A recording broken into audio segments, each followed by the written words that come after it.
허리에 띠를 띠고 등불을 켜고 서 있으라. 너희는 마치 그 주인이 혼인집에서 돌아와 문을 두드리면 곧 열어주려고 기다리는 사람과 같이 되라.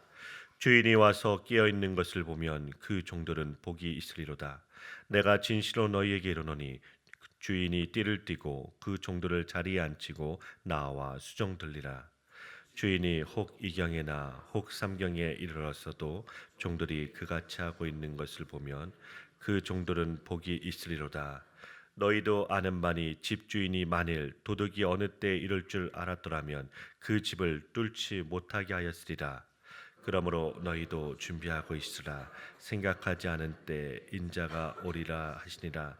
베드로가 여짜오되 주께서 이 비유를 우리에게 하심이니까 모든 사람에게 하심이니까. 주께서 이르시되 지혜 있고 진실한 청지기가 되어 주인에게 그 집 종들을 맡아 때를 따라 양식을 나누어 줄 자가 누구냐. 주인이 이를 때 그 종이 그렇게 하는 것을 보면 그 종은 복이 있으리로다. 내가 참으로 너희에게 이르노니 주인이 그 모든 소유를 그에게 맡기리라.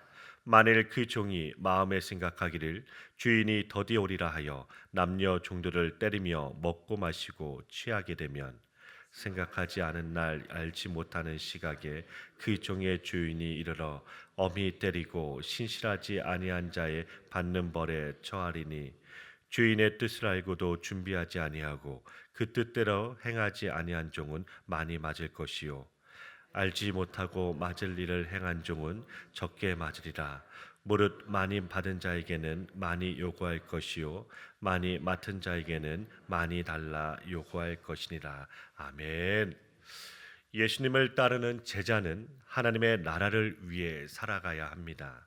하나님의 나라를 위한 제자들의 섬김과 헌신은 우리 일상 속에서 충실하게 이루어져야 될 것입니다. 예수님께서 마지막 때에 대해 가르치신 말씀은 단순히 미래의 일을 알려주기 위한 것이 아닙니다. 그보다 오늘을 살아가는 제자들의 삶이 어떤 모습이어야 하는지에 대해 가르쳐 주시고 계십니다. 오늘 말씀 35절부터 40절입니다. 예수님께서는 제자들에게 허리에 띠를 띠고 등불을 켜고 서 있으라고 합니다. 주인이 혼인집에서 돌아와 문을 두드리면 곧 열어주려고 기다리는 사람과 같이 되라고 하십니다. 이 당시에 예루살렘의 혼인잔치는 주로 밤에 이루어졌습니다. 어떤 잔치는 일주일도 걸리고 한 달도 걸리게 됩니다. 이런 상황에서 주인이 언제 올지는 오직 주인의 마음에 달린 것입니다. 주인은 종에게 언제쯤 올 것이라고 말하지 않습니다. 종들은 주인이 언제 오시든지 띠를 띠고 등불을 준비해서 기다려야 하는 것입니다. 만약 주인이 돌아왔을 때 종이 깨어서 주인을 기다리고 있었다면 놀라운 영광을 누리게 될 것입니다.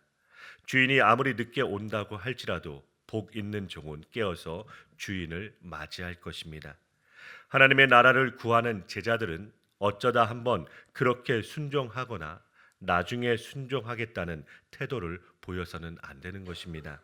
언제 임할지 모르는 마지막 때를 기다리면서 매일의 삶 속에서 성실하게 순종해야 되는 것입니다.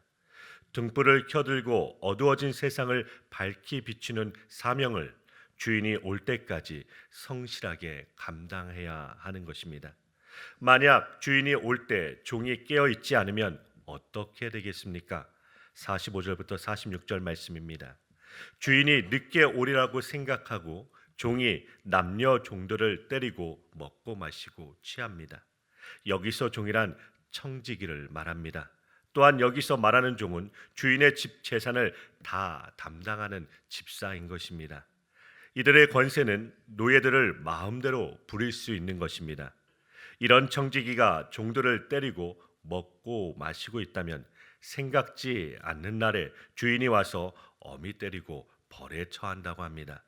그러므로 종은 주인이 언제 오시든지 밤중에 오시든지 새벽에 오시든지 깨어 있어서 맞이해야 하는 것입니다. 그 종은 복이 있을 것입니다. 그렇다고 해서 주인이 이 종에게 보상할 필요가 있겠습니까? 누가복음 17장 5절부터 10절 말씀에서는 제자들이 예수님께 우리에게 믿음을 더하여 달라고 합니다. 이에 예수님께서 한 종의 예를 들어서 말씀하십니다. 종이 종일 밭에서 일하고 저녁에 집에 돌아왔는데 이런 종에게 주인이 수고했다고 종 먼저 쉬고 먹으라고 할 자가 있느냐는 것입니다. 그 종이 종일 수고한 것도 당연하고 또 집에 와서는 허리에 띠를 띠고 주인의 식사 준비를 다 들고서 그 후에 먹으라고 할 것입니다. 이렇게 하였다고 주인이 그 종에게 살해하겠냐는 것입니다. 이와 같이 너희도 명령받은 것을 다 행한 후에 우리는 무익한 종, 쓸모없는 종이라 마땅히 행할 것을 행한 것뿐이라고 하라는 것입니다. 이 말씀이 믿음을 더하여 달라는 제자들의 요청에 대한 예수님의 답변인 것입니다. 우리에게는 이런 믿음이 있습니까? 죽도록 충성하고서도 마땅히 해야 할 것을 한 것뿐입니다. 그저 무익한 종입니다 라고 고백하고 있습니까? 우리는 죽도록 충성하기는 합니다. 그런데 주님께 충성하는 것이 아니라 자기를 위하여 재물을 쌓는 일에 죽도록 충성하고 있지는 않은지요. 오늘 말씀 37절 말씀을 봅니다.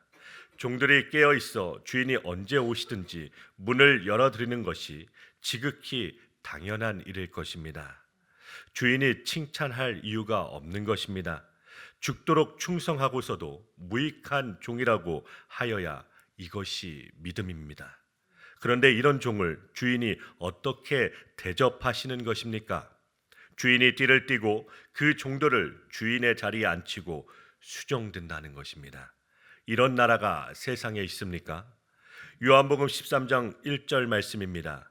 유월절 전에 예수께서 자기가 세상을 떠나 아버지께로 돌아가실 때가 이른 줄 아시고 세상에 있는 자기 사람들을 사랑하시되 끝까지 사랑하시니라. 아멘.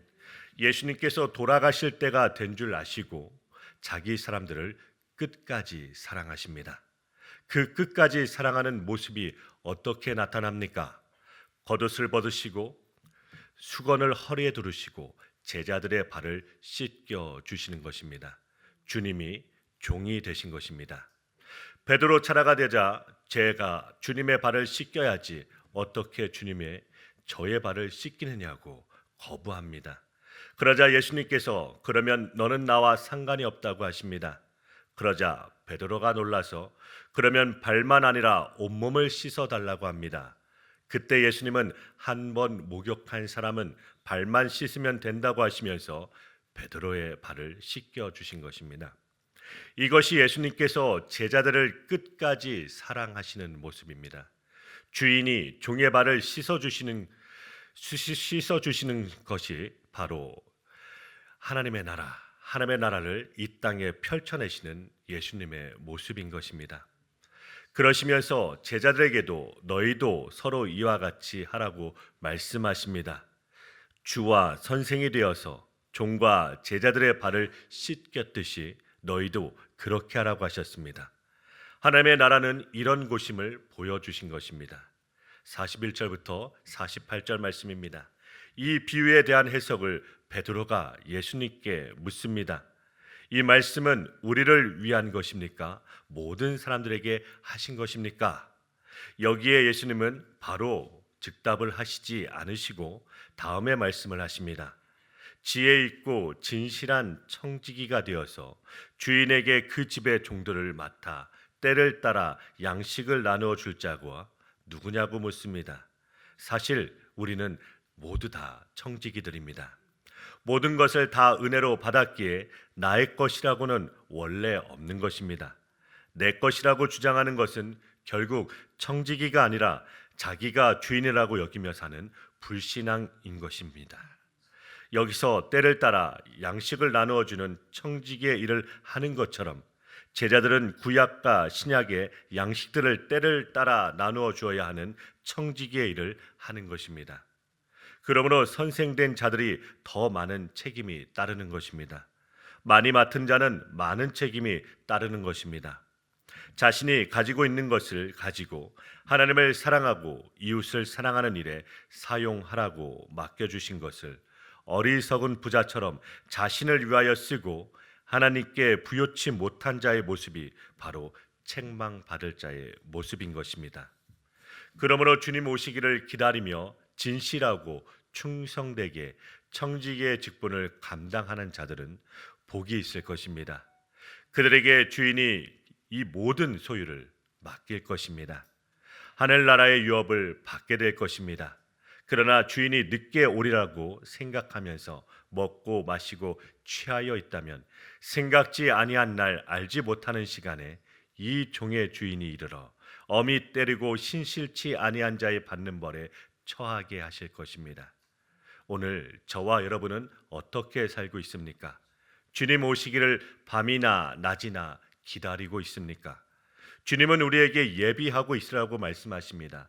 깨어 있으라고 하십니다. 그러나 과연 누가 깨어 있고 예비할 수가 있겠습니까? 먼저 주님으로부터 섬김을 받은 자만이 기다릴 수가 있는 것입니다. 베드로가 예수님으로부터 섬김을 받았습니다. 끝까지 사랑하심을 받았습니다. 그 발 씻김을 받고 나서도 저주하고 맹세하면서 예수님을 부인하였습니다. 그러나 예수님의 끝까지 사랑하심, 그 끝까지 섬기심이 있었기에 베드로가 제자가 될 수가 있었습니다. 종이 죽도록 충성하고서도 무익한 종이라고 하여야 하는 것이 마땅한 것입니다. 그런데 예수님은 천지를 창조하신 주인이신데도 거역하고 반역한 종을 섬겨주셨습니다.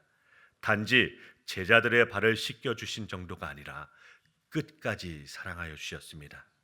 예수님께서는 마태복음 20장 28절에서 이렇게 말씀하십니다.